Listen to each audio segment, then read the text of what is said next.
കഴിഞ്ഞ മാർച്ച് മാസം ദുരൂഹ സാഹചര്യത്തിൽ മരിച്ച ബ്രിട്ടീഷ് വംശജൻ എഡ്വിൻ ജുവർട്ട് വാനിംഗന്റെ ദത്തുപുത്രൻ എന്നവകാശപ്പെടുന്ന മൈക്കിൾ ഈശ്വറിന് വയനാട്ടിലെ ആലത്തൂർ എസ്റ്റേറ്റ് കൈമാറിയ സംഭവത്തിൽ മാനന്തവാടി രജിസ്ട്രേഷൻ ഓഫീസിലെ ഉദ്യോഗസ്ഥർ സംശയത്തിന്റെ നിഴലിൽ എസ്റ്റേറ്റിന്റെ ഉടമസ്ഥാവകാശം റദ്ദ് ചെയ്ത് സർക്കാർ ഏറ്റെടുക്കണമെന്നും അല്ലാത്തപക്ഷം തോട്ടം കയ്യേറുമെന്നും ആലത്തൂർ എസ്റ്റേറ്റ് സംരക്ഷണ സമിതി മുന്നറിയിപ്പ് നൽകുന്നു. Surya news follow up.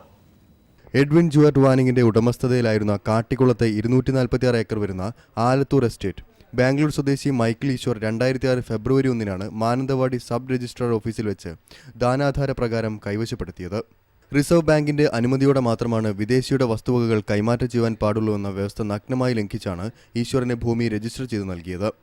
വാനിങ്ങിനെ ഭീഷണിപ്പെടുത്തിയാണ് ഇഷ്ടദാനാധാരം നടത്തിയതെന്നും വാനിങ്ങിനെ കാണുവാൻ പോലും ഈശ്വർ അനുവദിക്കില്ലെന്നും അറിയിച്ചുകൊണ്ട് വാനിങ്ങിന്റെ പിതൃസഹോദരപുത്രൻ മൈക്കിൾ വാനിങ്ങൻ മുൻ സബ് കളക്ടർ ഹരികിഷോറിന്റെ അടുത്ത് നേരിട്ടെത്തി 2/11/2012 പരാതിപ്പെട്ടിട്ടും ഈശ്വറിനെതിരെ നടപടി സ്വീകരിച്ചില്ല.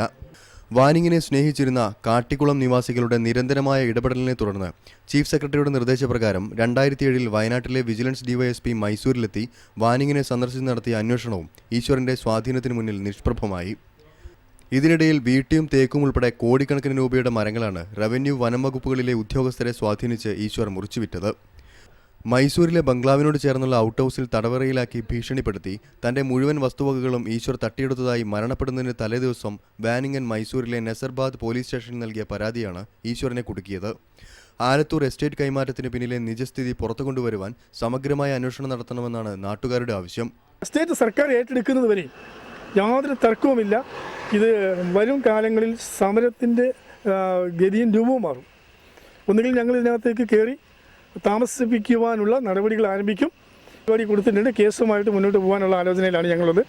തന്റെ ദത്തുപുത്രനല്ലെന്ന വാനിങ്ങിന്റെ പരാതിയുടെ അടിസ്ഥാനത്തിൽ കർണാടക പോലീസ് ഈശ്വർ തട്ടിയെടുത്ത വാനിങ്ങിന്റെ 300 കോടിയോളം രൂപ വിലമതിക്കുന്ന മുഴുവൻ സ്വത്തുക്കളും പിടിച്ചെടുക്കുകയും ഈശ്വറിനെതിരെ നിയമ നടപടികൾ സ്വീകരിക്കുകയും ചെയ്തതോടെ ആലത്തൂർ എസ്റ്റേറ്റ് കൈമാറ്റത്തിന് ഒത്താശ ചെയ്തു കൊടുത്ത ഉദ്യോഗസ്ഥരും രാഷ്ട്രീയ നേതാക്കളും ആശങ്കയിലാണ്. കേസ് അന്വേഷിക്കുന്ന കർണാടക പോലീസിന്റെ പ്രത്യേക സംഘം വരുന്ന ദിവസം വയനാട്ടിലെത്തി തെളിവെടുക്കും.